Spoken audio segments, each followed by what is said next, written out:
দুনিয়ার চারিদিক দিয়ে জলমের গরম পড়িছে, এর ভিতর আবার নাইমে পড়লো জপাত খানিক বৃষ্টি। আলহামদুলিল্লাহ, দুনিয়াদারি যাতে ঠান্ডা হয়ে গেল। এদিক দিয়ে আবার ঘরের ভিটার অভিশাপে জলমের ভাবে আক্রান্ত হয়ে গেছি আমি। এত পরিমাণে ঠান্ডা লাগছে, বিটাটা কইছে যাতে ভিডিওতে ভয়েস না দিতে পারি, ঠান্ডা যেন এবছরেও শেষ হয় না। দেখো দিনি বাপু কিরামটা লাগে।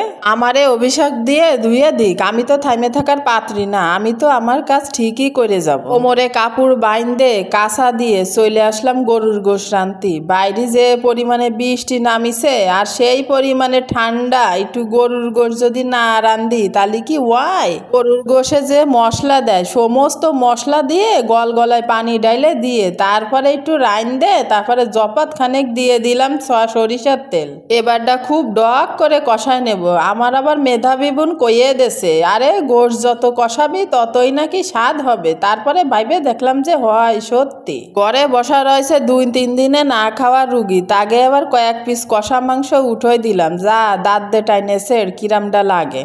আইনে দিলাম বঙ্গোপসাগরেতে উঠোইয়া না কয় কলস পানি দিলাম গলায় ডাইলে, তারপরে একটু ডয়ের সাথে গুটাগাটি দিয়ে দিলাম বয়স্ক বুড়ো আলু। এই বয়স্ক বুড়ো আলু আবার সহজে সেদ্ধ হতে চায় না, কি যে জ্বালায় আসি। এই দিক দিয়ে তরকারিটা অতি তালে থাক, আর এই দিক দিয়ে কিন্তু আমি পেঁয়াজ বেরেস্তাগুলো করে নিচ্ছি। পেঁয়াজগুলো রাঙা করে ভাইজে নেব। পেঁয়াজ বেরেস্তাগুলো গাইটে ডহের সাথে লাল করে ভাইজে নিছি একেবারে দেহার মতন। বেরেস্তা করা হয়ে গেছে, এখন আমি তুলে নেব। এর ভিতর দিয়ে দিচ্ছি বাসনা হওয়ার জন্য কটা গরম মশলা, আর দিয়ে দিলাম 2 পট খানেক পোলাও চাল। এবারটা ডক করে গাইটে পোলাও চালগুলো ভাইজে নেব। এত সুন্দর করে ভাইজে নেব যাতে একটা চালির গার সাথে আর একটা চাল যাতে না লাগিয়ে যায়। চাইলগুলো ডহের সাথে ভাজা হয়ে গেলে ছাদের পরে যে ট্যাঙ্কি আছে সেই ট্যাঙ্কির পানি আপন ইচ্ছেই গরম হয়ে যায়। সেইখানতে আইনে দিলাম কয় কলস পানি দিলাম ডাইলে। যা গ্যাস খরচ করে আর পানি গরম করা লাগবে না, ট্যাঙ্কির পানি দিয়ে দিলে হয়ে যাবে। যে গরম পড়িছিল।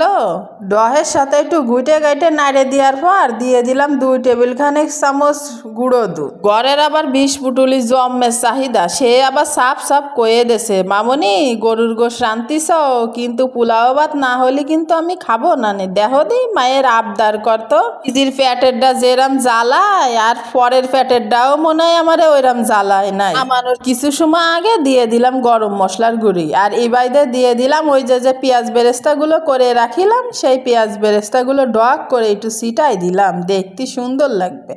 ইবাইদে আবার তরকারিও রান্না হয়ে গেছে, নামাই ফেলালাম। ভিডিওটা কেমন লাগলো অবশ্যই জানাতে ভুলবা না। ভালো লাগলে লাইক শেয়ার করে দিবা। আজকের মতন বিদায় নিলাম। সবাই ভালো থাকবা, সুস্থ থাকবা। পরবর্তীতে নতুন কোনো ভিডিও নিয়ে হাজির হব। আল্লাহ হাফেজ।